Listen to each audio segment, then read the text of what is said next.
আসসালামু আলাইকুম।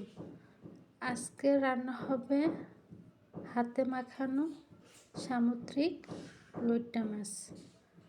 সামুদ্রিক লইট্টা মাছ সব রকমই খেতে মজা, কিন্তু সব কিছু উপকরণ দিয়ে হাতে মেখে খেতে কিন্তু আরও বেশি মজা। দিয়ে দিলাম মাছের মধ্যে কাঁচা পেঁয়াজ,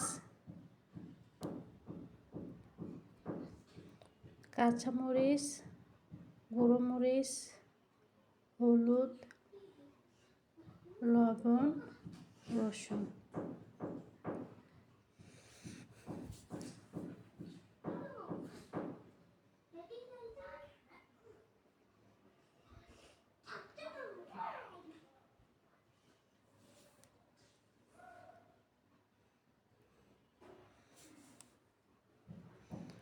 এখন দেব ব্যবহৃত সয়াবিন তেল,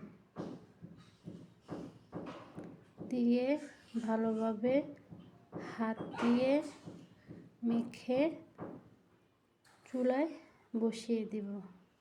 এই মাছটার মধ্যে বেশি পানি দেওয়ার প্রয়োজন হয় না, কারণ খুবই নরম মাছ। 10 মিনিটের মধ্যে রান্না করলে রান্না হয়ে যায়। ধনিয়া পাতা দিয়ে নামিয়ে ফেলব। তো আমাদের লইট্টা মাছ রেডি। আসসালামু আলাইকুম।